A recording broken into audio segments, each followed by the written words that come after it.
बिस्मिल्लाहिर्रहमानिर्रहीम। Dear students, bio 10th chapter number 14 का lecture number 6 आज हम स्टडी कर रहे हैं।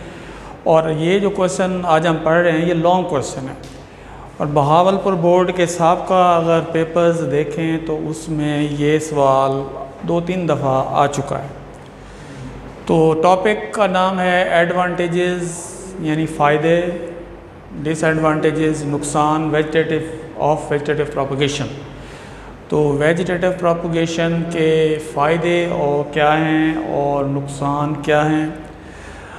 तो पौधे जो है plants can reproduce asexually via vegetative propagation. ये जो पौधे हैं ये एसेक्सुअल रिप्रोडक्शन करते हैं, ये वाया कहते हैं बज़रिया। बज़रिया जो है वेजिटेटिव प्रोपगेशन, वैसे तो इसकी बहुत सारी टाइप्स हैं, उनमें से ये एक वेजिटेटिव प्रोपगेशन है। तो इसके ज़रिए जो है ये एसेक्सुअली रिप्रोड्यूस कर सकते हैं। अब इसके एडवांटेजेस क्या हैं? The offspring produce through vegetative propagation are genetically identical, यानी कि जो नस्लें या जो जानदार या जो पौधे वेजिटेटिव प्रोपगेशन के ज़रिए पैदा होते हैं वो जीनियाती लिहाज से, जेनेटिकली लिहाज से हूबहू पेरेंट जैसे होते हैं, उनमें ज़र्रा बराबर भी फ़र्क नहीं होता। तो जेनेटिकली आइडेंटिकल का मतलब है हूबहू एक जैसे होना, उनका डीएनए एक जैसा होता है, डीएनए में कोई चेंज नहीं होती। तो लिहाजा पता ये चला कि पहला फ़ायदा ये है कि जो नई नस्ल या जानदार जो पैदा होते हैं वेजिटेटिव प्रोपगेशन के ज़रिए वो जीनियाती लिहाज से आइडेंटिकल होते हैं, हूबहू एक जैसे होते हैं। अच्छा, beneficial characteristics can be preserve. तो बेनिफिशियल कहते हैं फ़ायदेमंद, कैरेक्टरिस्टिक्स कहते हैं खसूसियात। तो पौधों के अंदर जो फ़ायदेमंद खसूसियात होती हैं उनको आप महफूज कर लेते हैं, क्योंकि एक पौधे से जब आप वेजिटेटिव प्रोपगेशन करा के और बहुत सारे पौधे तैयार करेंगे, स्टॉक तैयार करेंगे, तो फिर स्टॉक के अंदर वो कैरेक्टरिस्टिक्स जो है वो क्या हो गए, प्रिजर्व हो गए, महफूज हो गए। तो लिहाजा फ़ायदेमंद जो खसूसियात होती हैं वेजिटेटिव प्रोपगेशन के ज़रिए हम उनको महफूज कर सकते हैं, प्रिजर्व कर सकते हैं आने वाले दिनों के लिए। अच्छा, no need of any mechanism of pollination. तो सेल्फ पॉलिनेशन या क्रॉस पॉलिनेशन की वो कहता है हमें ज़रूरत नहीं होती। अब पॉलिनेशन क्या होती है? Transfer of pollen grain to anther to the stigma of same और डिफरेंट फ्लावर। तो सेक्शुअल रिप्रोडक्शन में पॉलिनेशन होती है, तो वहाँ ज़रा लाइफ साइकिल भी ज़रा लेंथी होता है, बड़ा होता है, लेकिन चूँकि यहाँ पे फ्लावर को तो हम यूज़ कर ही नहीं रहे, रिप्रोडक्टिव पार्ट को तो हम यूज़ कर ही नहीं रहे, हम तो या तो रूट ले रहे हैं या स्टेम ले रहे हैं या लीफ रहे हैं। तो इस तरीके से उससे जो है जो पौधा तैयार होगा वो जो है जल्दी जल्दी तैयार हो जाएगा, तेज़ रफ्तारी के साथ तैयार हो जाएगा। और इसके अंदर ना तो हमें सेल्फ पॉलिनेशन की ज़रूरत है और ना ही हमें क्रॉस पॉलिनेशन की ज़रूरत है। तो क्रॉस पॉलिनेशन हमें इससे छुटकारा हासिल हो जाता है। अच्छा, चौथा जो है फ़ायदा वो ये है कि आप तेज़ रफ्तारी के साथ ही, रैपिड रेट कहते हैं तेज़ रफ्तारी के साथ, तेज़ी के साथ, तो पौधों की तादाद, अच्छा ये हमें मदद करती है, वेजिटेटिव प्रोपगेशन हमारी हेल्प करती है इंक्रीज़ बढ़ाना, नंबर ऑफ़ प्लांट, पौधों की तादाद या उनके नंबर को बढ़ाने में तेज़ रफ्तारी के साथ जो है हमें मदद करती है। तो सेक्शुअल रिप्रोडक्शन से पौधे जो है वो ज़रा स्लो, ज़्यादा वक्त लेते हैं, लेकिन यहाँ पे तेज़ रफ्तारी के साथ जो है पौधे अपनी तादाद जो है वो बढ़ा लेते हैं। तो ये भी एक फ़ायदा है। अच्छा, अब इसमें देखें कि वेजिटेटिव प्रोपगेशन में पौधे के जो आर्गन होते हैं वो पौधे को इनेबल करते हैं, इस काबिल करते हैं कि जो गैर मुवाफ़िक हालात हैं, यानी कि गर्मी ज़्यादा है, बारिशें हो रही हैं, सैलाब आया हुआ है, तो उससे हम बचा सकते हैं। तो the organs of vegetative propagation enables many plants to pass over unfavourable condition. तो वेजिटेटिव प्रोपगेशन में जो ऑर्गन्स हैं, रूट है, स्टेम है, वो पौधों को इस काबिल बना देते हैं कि पौधे जो है नामुवाफ़िक हालात, गैर मुवाफ़िक हालात आने से पहले ही जो है पौधे जो है वो तैयार हो जाते हैं। इस तरीके से जो है पौधों को नुकसान नहीं होता। तो ये भी एक बहुत बड़ा फ़ायदा है। और एक सबसे अहम बात ये है कि जो पौधे वेजिटेटिव प्रोपगेशन के ज़रिए पैदा होते हैं, इनके जो फल होते हैं वो बीज से पाक होते हैं, सीडलेस फ्रूट जो है वो होते हैं। तो यही बात आपको यहाँ छठे पॉइंट में बताई गई है, plants bearing seedless fruits can be grown only by vegetative propagation. यानी कि अगर आप ये चाहते हैं कि आपका जो पौधे पर जो फल लग रहे हैं वो अच्छे हों, उनमें बीज ना हों, वो अच्छे जायके वाले हों, मीठे हों, तो फिर आप जो है वेजिटेटिव प्रोपगेशन के ज़रिए जो है पौधों को ग्रो करें। तो इससे क्या होगा कि सीडलेस फ्रूट जो है वो पैदा होंगे। तो सीडलेस फ्रूट में देखें कि ये ऑरेंज जो है आप पैदा कर सकते हैं, बहुत सारे और भी ये ग्रेप्स पैदा कर सकते हैं, जैसा कि सबका लेक्चर में आपको बताया था। तो ये तो था एडवांटेजेस ऑफ वेजिटेटिव प्रोपगेशन।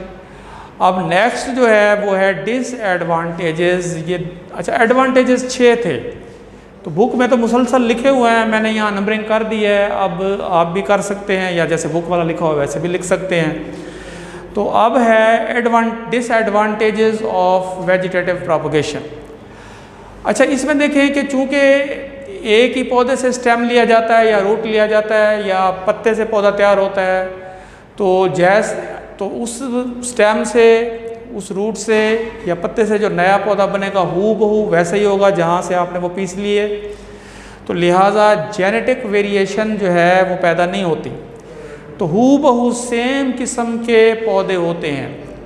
तो जेनेटिक वेरिएशन जो है वो तब्दीलियों को कहते हैं। पेरेंट प्लांट का आपने टुकड़ा लिया, कोई चेंज नहीं हुई, कोई माइटोसिस नहीं हुई, क्रॉसिंग ओवर नहीं हुई, तो नया पौधा जो बनेगा हूबहू वैसा ही होगा। तो लिहाजा इसमें वेरिएशन नहीं होती। तो इसको आप अंडरलाइन करें, ये MCQ में आ सकता है। अच्छा, दूसरा जो नुकसान ये है कि species specific disease can attack, कि कुछ पौधे ऐसे होते हैं कि उन पर मखसूस किस्म की बीमारियां जो हैं वो लग जाती हैं। क्योंकि तमाम पौधे जो वेजिटेटिव प्रोपगेशन से तैयार किए गए हैं, जो फील्ड में उग रहे हैं, जो मौजूद हैं, जो खेत में मौजूद हैं, वो तमाम एक जैसे होते हैं, उनमें वेरिएशन नहीं होती। तो लिहाजा अगर एक पौधे को कोई ख़ास बीमारी लग गई, मखसूस बीमारी लग गई, तो वो बीमारी क्योंकि पौधे साथ साथ हैं, एक पौधे तक जो है वो महदूद नहीं रहेगी, बल्कि तमाम पौधे जो है वो उनको अपनी लपेट में ले लेगी, और इस तरीके से तमाम पौधे जो है वो बीमार पड़ जाएंगे। और इस तरीके से नतीजा ये निकलेगा कि जो डिस्ट्रक्शन जो है वो तबाही बर्बादी जो है, इंटायर कहते हैं, मुकम्मल क्रॉप फसल को कहते हैं। तो जो फसल वेजिटेटिव प्रोपगेशन के ज़रिए उगाई जा रही है या तैयार की जा रही है, अगर एक भी पौधे को कोई मखसूस बीमारी लग गई, क्योंकि तमाम स्पीशीज़ एक जैसी हैं, तो वो बीमारी तमाम पौधों को लग जाएगी। तो देखते ही देखते जो है थोड़े से अरसे में तमाम पौधे जो है वो उस बीमारी का शिकार हो जाएंगे, और इस तरीके से फसल जो है वो तबाह बर्बाद हो जाएगी। अच्छा, इसमें जो वैसे तो ये लॉन्ग क्वेश्चन है, तो क्वेश्चन कुछ इस तरह से आता है, right advantages and disadvantages of vegetative propagation. Suppose कि अगर नहीं आता तो फिर अलग-अलग से क्वेश्चन भी आ सकते हैं। तो मिसाल के तौर पर ये आ सकता है कि right advantages of vegetative propagation, तो 2 नंबर का सवाल है, तो आप 2 या 3 एडवांटेजेस लिख दें, तो या फिर सारे ही लिख दें। लेकिन सारे अगर 2 नंबर है तो फिर सारे जो है उनको ज़रा मुख्तसर करें, ब्रीफ करें। अच्छा, इसी तरीके से ये भी आ सकता है कि right disadvantages of vegetative propagation, वो तो सिर्फ हैं ही 2, तो आप ये दोनों लिख दें। तो इस तरीके से आप 2 नंबर जो है, 2 मार्क्स जो है ईज़िली जो है ऑब्टेन कर सकते हैं, हासिल कर सकते हैं। तो इसके साथ ही ये जो लॉन्ग क्वेश्चन है, advantages and disadvantages of vegetative propagation, ये ख़त्म हुआ। शॉर्ट क्वेश्चन भी आपको बता दिए, और बोर्ड, जैसा कि आपको मैं पहले ही बता चुका हूँ कि बोर्ड, बहावलपुर बोर्ड में सबका अगर पेपर उठा के देखें तो उनमें ये क्वेश्चन आया हुआ है। अच्छा, नेक्स्ट जो हमारा जो टॉपिक है वो बड़ा ही दिलचस्प है, और इसमें जो है क्लोनिंग और टिश्यू कल्चर के बारे में आपको बताया गया। तो क्लोनिंग का लफ्ज़ जो है क्लोन से निकला है, और क्लोन कहते हैं ट्विग को। ये क्लोनिंग क्लोन से निकला है। क्लोन का मतलब है ट्विग, शाख। तो अब आप एक और शॉर्ट क्वेश्चन नोट कर लें, व्हाट इज क्लोनिंग। तो क्लोनिंग जो है ये latest method of vegetative propagation, cloning is the latest method of vegetative propagation. तो लेटेस्ट कहते हैं जदीद तरीन। तो वेजिटेटिव प्रोपगेशन का ये जदीद तरीन जो है किस्म है, मेथड है, तरीका है। अच्छा, इसमें क्या होता है कि प्लांट के जो वेजिटेटिव सेल्स या टिश्यूज़ जो हैं वो लिए जाते हैं। अब वेजिटेटिव सेल या टिश्यूज़ क्या होते हैं, यानी कि वेजिटेटिव ऑर्गन से जो लिए जाएं। मिसाल के तौर पर रूट वेजिटेटिव ऑर्गन है, अगर आप रूट से चंद एक सेल ले लें, या स्टेम वेजिटेटिव ऑर्गन है उससे चंद एक सेल ले लें, या फिर आप लीफ के चंद एक सेल ले लें और उन चंद एक सेल से आप नया पौधा जो है वो तैयार कर लें। इसमें टिश्यू कल्चर मेथड से हम मदद लेंगे, इसको क्लोनिंग कहते हैं। ठीक है। अच्छा, tissue culture is the technique applied in this method. ये जो क्लोनिंग है इसमें टिश्यू कल्चर की टेक्निक जो है वो अप्लाई की जाती है, उसको लागू किया जाता है, उससे मदद ली जाती है। अब ये टिश्यू कल्चर क्या है, कैसे किया जाता है, ये आपको मैं बता रहा हूँ। ये भी नोट में आ सकता है, ब्रीफली डिस्क्राइब या right A short note on tissue culture. तो फिर ये जो आपको मैं बताऊँगा ये आप उसमें लिखेंगे। अच्छा, इसको एक्सप्लेन करने के लिए एक काफ़ी दिलचस्प डायग्राम भी मैंने यहाँ ड्रा किया है, बुक में तो नहीं है, इससे आपको समझने में बहुत ज़्यादा मदद मिलेगी। अच्छा, इसमें देखें टिश्यू कल्चर। तो टिश्यू क्या होता है, ग्रुप ऑफ सेल। ये एक जैसे सेल्स या डिफरेंट सेल का एक ग्रुप होता है, उसको टिश्यू कहते हैं। अच्छा, इसमें क्या होता है कि tissues are taken from any part of the plant. अब पौधे के जो वेजिटेटिव पार्ट हैं या रिप्रोडक्टिव पार्ट हैं उसके किसी भी जो है पार्ट से आप सेल्स या टिश्यूज़ जो है, चंद सेल्स या टिश्यूज़ जो है आप ऑब्टेन करते हैं, उनको हासिल करते हैं। अच्छा, वो जो सेल्स आपने हासिल किए, रिमूव किए, उनको आप सूटेबल न्यूट्रिएंट मीडियम में डाल देते हैं। सूटेबल न्यूट्रिएंट, अच्छा ये जो मेथड है ये टिश्यू कल्चर वाला, ये लेबॉरेटरी के अंदर ग्लासवेयर को इस्तेमाल करते हुए जो है इस्तेमाल किया जाता है। बाद में हम इससे फील्ड में या पॉट्स में जो है इसको शिफ्ट कर देते हैं। अच्छा, जो टिश्यूज़ आपने लिए पौधे से, रूट से लिए, स्टेम से लिए, या फिर आपने जो लीफ है उससे लिए या फ्लावर से लिए, तो फिर आप उनको पेट्री डिश के अंदर ले लेते हैं और उस पेट्री डिश के अंदर पौधे की ज़रूरत की तमाम चीज़ें जो है वो मौजूद होती हैं। अच्छा, इस पेट्री डिश में एक मैदेनुमा चीज़ जो है वो ली जाती है, मिट्टी की बजाय उस मैदेनुमा चीज़ जिसको एगर कहते हैं वो इस्तेमाल किया जाता है। अच्छा, उस एगर के अंदर हार्मोन होती हैं, उसके अंदर ग्लूकोज होता है, उसके अंदर पौधे के जो ज़रूरत पड़ते हैं न्यूट्रिएंट माइक्रो या मैक्रो वो भी मौजूद होते हैं साल्ट्स की शक्ल में, पानी भी होता है। तो ये सारी चीज़ें जो है एगर के अंदर डाल दी जाती हैं और उसको स्टीराइल करते हैं, और वो जो सेल्स आपने या टिश्यूज़ लिए हैं उसको आप एगर में शिफ्ट कर देते हैं या टिश्यू के अंदर शिफ्ट कर देते हैं, जिसके अंदर न्यूट्रिएंट खुराक के अज्जा होते हैं, माइक्रो और मैक्रो न्यूट्रिएंट होते हैं। अच्छा, अब क्या होगा कि जब आप उन चंद सेल्स को या टिश्यू को आप उस न्यूट्रिएंट मीडियम में डालेंगे या रखेंगे तो वहाँ पे माइटोसिस जो है वो शुरू हो जाएगी। तेज़ी के साथ माइटोसिस सेल डिवीजन होगी और इसका नतीजा ये निकलेगा कि मैसेज ऑफ सेल्स जो है वो पैदा हो जाएंगे, मैसेज ऑफ सेल्स पैदा हो जाएंगे, और इन मैसेज ऑफ सेल्स को कैलसेस कहते हैं। तो ये शॉर्ट क्वेश्चन भी है, व्हाट आर कैलसेस। तो इसमें देखें, पहले आपने कोई भी पौधा है उसके वेजिटेटिव या रिप्रोडक्टिव पार्ट से आपने चंद सेल्स या टिश्यू लिए, उनको आपने न्यूट्रिएंट मीडियम में डाला। न्यूट्रिएंट मीडियम में डालने के बाद वहाँ पे क्या होगा, वहाँ पे माइटोसिस शुरू हो जाएगी, और माइटोसिस से वो चंद सेल जो हैं वो बहुत ज़्यादा सेल्स में तब्दील हो जाएंगे, मैसेज ऑफ सेल में तब्दील हो जाएंगे, और उसको कैलसेस जो है वो कहते हैं। अच्छा, अब कैलसेस जब तैयार हो जाते हैं तो इनको वहाँ से ट्रांसफ़र किया जाता है, कैलसेस का तबादला एक और मीडियम में किया जाता है। तो calluses are transfer to another medium, एक और मीडियम में उसको शिफ्ट करते हैं या उसको ट्रांसफ़र करते हैं, और उसमें मुख्तलिफ़ किस्म की हार्मोन्स होती हैं। मिसाल के तौर पर ऑक्सिन, जिब्रेलिन वगैरह हो सकती हैं, ये प्लांट हार्मोन हैं। अच्छा, ये जो सेकंड मीडियम है इसमें वो हार्मोन होती हैं जो फर्स्ट मीडियम में नहीं थी, जो फर्स्ट मीडियम में नहीं थी। फर्स्ट मीडियम में भी हार्मोन थी लेकिन वो कुछ और तरीके की थी, और किस्म की थी।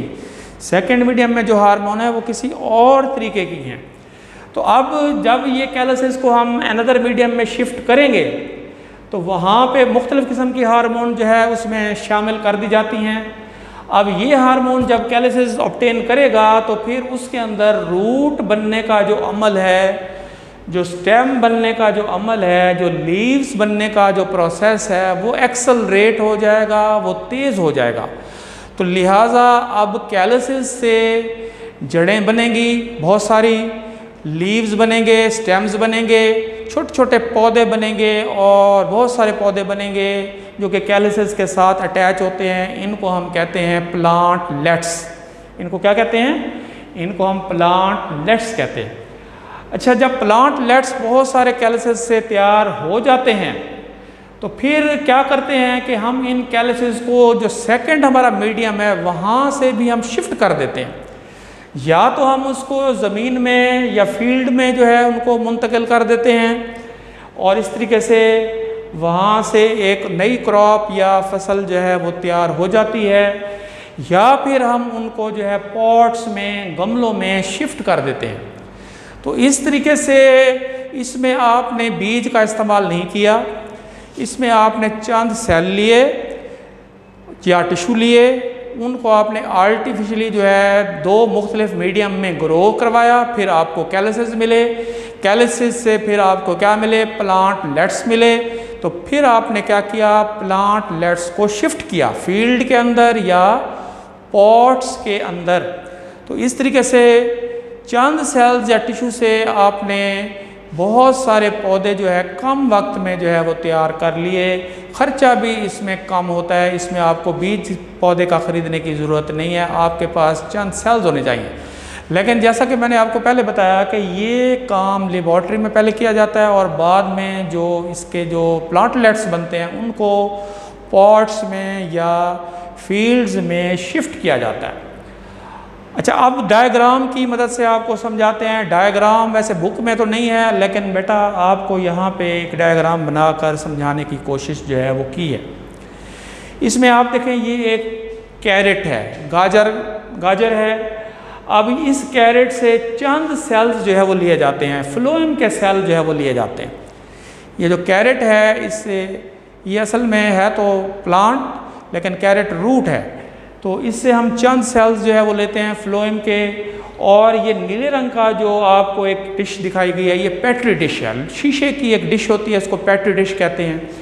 अच्छा, पेट्री डिश के अंदर देखें यहाँ पे लिखा हुआ है न्यूट्रिएंट मीडियम मौजूद है। इसमें एगर है और एगर के अंदर पानी है, साल्ट्स हैं, हार्मोन्स हैं, ये तमाम चीज़ें जो पौधे को दरकार हैं, न्यूट्रिएंट्स हैं, वो उस एगर में डाल देते हैं। अच्छा, ये चंद सेल्स या जो ग्रुप ऑफ सेल्स जिसको हम टिश्यू कहते हैं वो इसमें डाल दिया, किसके अंदर? पेट्री डिश के अंदर, मीडियम के अंदर, न्यूट्रिएंट मीडियम के अंदर। अब जैसे ही हम इसको सेल्स को या टिश्यूज़ को डालेंगे तो वहाँ पे उनको वाटर भी मिल रहा है, उनको ग्लूकोज भी मिल रहा है, उनको खुराक भी मिल रही है, उनको हार्मोन्स भी मिल रहे हैं, तमाम ज़रूरत की चीज़ें, टेम्परेचर भी वहाँ पे कंट्रोल्ड होता है, तमाम चीज़ें उसको मिलती हैं। तो जिससे क्या होता है कि यहाँ पे सेल डिवीजन, माइटोसिस जो है वो शुरू हो जाती है। तो यहाँ पे देखें हमने 4 या 5 सेल लिए हैं, चंद सेल लिए हैं, लेकिन देखें जब माइटोसिस शुरू होती है तो यहाँ पे सेल डिवीजन के बाद बहुत सारे सेल्स इकट्ठे हो जाते हैं, मैसेज ऑफ सेल्स इकट्ठे हो जाते हैं, और इस मैसेज ऑफ सेल्स को हम क्या कहते हैं? कैलसिस कहते हैं। इनको कैलसिस जो है वो कहते हैं।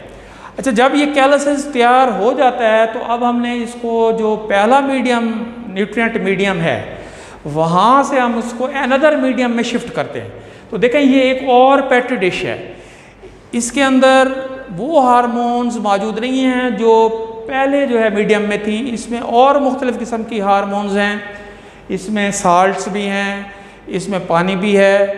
तो अब हमने कैलसिस को एक अनदर मीडियम में शिफ्ट कर दिया जिसके अंदर पहले वाले मीडियम की हार्मोन्स मौजूद नहीं हैं बल्कि मुख्तलिफ़ किस्म की और हार्मोन जो है वो मौजूद हैं। अब जब ये कैलसिस को हम शिफ्ट करेंगे अनदर मीडियम में तो फिर क्या होगा कि वो जो हार्मोन हैं वो प्लांट की हेल्प करेंगे। वो जो कैलसिस है वो एब्जॉर्ब उसको करेंगे, तो उसका नतीजा क्या होगा कि कैलसिस के अंदर डिफरेंशिएशन का, ग्रोथ का, डेवलपमेंट का प्रोसेस जो है वो शुरू हो जाएगा। और कुछ अरसे के बाद, कुछ दिनों के बाद कैलसिस से जो बहुत सारे जो प्लांटलेट्स हैं, छोटे छोटे नन्हे मुन्ने से पौधे हैं जिनको हम पनीरी कहते हैं, वो तैयार हो जाएंगे। तो जब ये कैलसिस से प्लांटलेट बन जाएं तो प्लांटलेट में छोटी सी जड़ें होती हैं, छोटा सा स्टेम होता है और लीव्स भी होते हैं छोटे छोटे, बहुत सारे होते हैं। एक कैलसिस से आपको सैकड़ों प्लांटलेट्स जो है वो आपको मिल सकते हैं। तो आखिरी जो स्टेप है, जब ये प्लांटलेट्स बन जाते हैं, तैयार हो जाते हैं, तो फिर इनको शिफ्ट किया जाता है। अब जो है इनको या तो हम फील्ड में शिफ्ट कर लेंगे, फील्ड में अगर शिफ्ट करेंगे तो वहाँ पे ज़मीन को तैयार करेंगे, हल वगैरह देंगे, पानी लगाएंगे, खादें डालेंगे, तो जो भी ज़रूरत है उनको हम फुलफ़िल करेंगे और फिर वो प्लांटलेट्स पनीरी जो है उसमें लगा देंगे। इसके बाद पौधे को हम जो है ज़मीन को पानी देंगे। अच्छा, वहाँ से जो रूट्स हैं वो पानी को एब्जॉर्ब करेंगी और इस तरीके से उनके अंदर ग्रोथ शुरू हो जाएगी। और फिर होगा ये कि नए कैरेट्स के पौधे जो है वो तैयार हो जाएंगे और चंद अरसे के बाद वो आपको कैरेट्स मुहैया करेंगे। तो ये तो है कि अगर आप या तो उसको फील्ड में शिफ्ट कर दें। अच्छा, एक तरीका जो और है वो ये है कि आप गमलों में शिफ्ट कर दें। तो वो जो गमले हैं उनके अंदर मिट्टी जो है उसको तैयार करें, उसको पानी दें, उसके अंदर जो न्यूट्रिएंट्स है वो डालें, खाद डालें और वो प्लांटलेट्स में शिफ्ट कर दें। इस तरीके से उनको मौका दें ग्रो करने का। तो गमलों में भी आप जो है ये तैयार कर सकते हैं। तो जब ये सारा का सारा प्रोसेस मुकम्मल हो जाएगा तो फिर एंड में आपको बहुत सारे गाजरें जो हैं वो आपको मिलेंगी, गाजरों के पौधे जो है, गाजर के पौधे आपको मिलेंगे। अब ये जो तरीका है इसको कहते हैं टिश्यू कल्चर। इसको क्या कहते हैं बेटा? टिश्यू कल्चर कहते हैं। अब इसमें आपने बीज नहीं लिया, इसमें आपने चंद सेल्स लिए और पहले उनको आपने एक मीडियम में डाला, वहाँ से आपने कैलसिस तैयार किए माइटोसिस के ज़रिए। फिर आपने कैलसिस को फिर एक अनदर मीडियम में शिफ्ट किया जहाँ पे मुख्तलिफ़ किस्म की हार्मोन होती हैं जो रूट, स्टेम, लीव्स बनाने में मददगार होती हैं। इसके बाद जो है वहाँ पे कैलसिस पर बहुत सारे वो कन्वर्ट हो जाते हैं प्लांटलेट्स के अंदर। फिर प्लांटलेट्स को या तो आप फील्ड में शिफ्ट कर देते हैं या फिर आप गमलों वगैरह में जो है उसको लगा देते हैं। तो इस तरीके से ये टिश्यू कल्चर था। और अब साइड में एक नीला बॉक्स जो है वो दिया हुआ है और वो है व्हाट इज़ माइक्रो प्रोपगेशन। ये भी शॉर्ट क्वेश्चन है। ये टिश्यू कल्चर को ही माइक्रो प्रोपगेशन कहते हैं क्योंकि इसमें आप जो चंद सेल्स होते हैं जो कि आपको आँख से भी नज़र नहीं आते, उनको आप माइक्रोस्कोप की मदद से देख सकते हैं। तो उसकी मदद से आप बहुत सारे पौधे जो है तैयार कर देते हैं। तो इसको माइक्रो प्रोपगेशन कहते हैं। तो यहाँ पे मैं रीडिंग कर देता हूँ। The method of tissue culture is also called micro propagation. जो टिश्यू कल्चर का मेथड है इसको माइक्रो प्रोपगेशन जो है वो कहा जाता है। क्यों कहा जाता है? क्योंकि चंद सेल जो कि आँख से नज़र नहीं आते या टिश्यूज़, तो वो जो है उनकी मदद से आप जो है नया पौधे बहुत सारे जो है वो तैयार कर लेते हैं। तो इसको हम माइक्रो प्रोपगेशन कहते हैं। अच्छा, ये क्वेश्चन दो तरीक़ों से पूछा जा सकता है कि explain tissue culture in detail. Tissue culture को आप एक्सप्लेन करें, या फिर ये भी आ जाता है what is micro propagation. Micro propagation जो है वो क्या है और इसके जो स्टेप्स हैं वो बयान करें। ठीक है, उनको एक्सप्लेन करें। तो देखें ये मैंने नंबरिंग करके अलग-अलग लिख दिए हैं। फिर एक दफ़ा बता देता हूँ कि आप कोई भी प्लांट लेके उससे चंद सेल्स या टिश्यू लेते हैं, फिर आप उनको सूटेबल मीडियम में डाल देते हैं। सूटेबल मीडियम में जो है ज़रूरत की तमाम चीज़ें होती हैं। न्यूट्रिएंट मीडियम पानी होता है, हार्मोन्स होती हैं, साल्ट होते हैं, ग्लूकोज होता है। तो फिर वहाँ पे सेल डिवीजन शुरू हो जाती है। तो सबसे पहले कैलसिस बनता है। तो ये शॉर्ट क्वेश्चन भी है, व्हाट आर कैलसिस। तो फिर कैलसिस जब बन जाती हैं तो इसको एक अनदर मीडियम में शिफ्ट किया जाता है और अनदर मीडियम में जब शिफ्ट करते हैं तो फिर वहाँ पे रूट, स्टेम्स और लीव्स की जो रूडिमेंट्री फार्म होती हैं वो बन जाती हैं और छोटे छोटे प्लांटलेट्स बन जाते हैं। और फाइनल जो स्टेप है, प्लांटलेट्स को शिफ्ट किया जाता है फील्ड के अंदर, पॉट्स के अंदर। और इस तरीके से बीज इस्तेमाल नहीं होते, बीज खरीदने की ज़रूरत नहीं है। तो फिर जो है क्या होता है कि एक फसल जो है चंद सेल से या छोटे से टिश्यू से आप तैयार कर सकते हैं। तो डायग्राम को आप अच्छी तरह से समझें। बुक में तो खैर नहीं है, तो बुक में आप समझने के लिए इसको आप इस्तेमाल कर सकते हैं, और अगर बना दें तो कोई मुज़ाहिका नहीं है, लेकिन बुक में नहीं है। तो इसके साथ ही हमारा आज का जो लेक्चर नंबर 6 है वो ख़त्म हो गया। खुदा हाफ़िज़।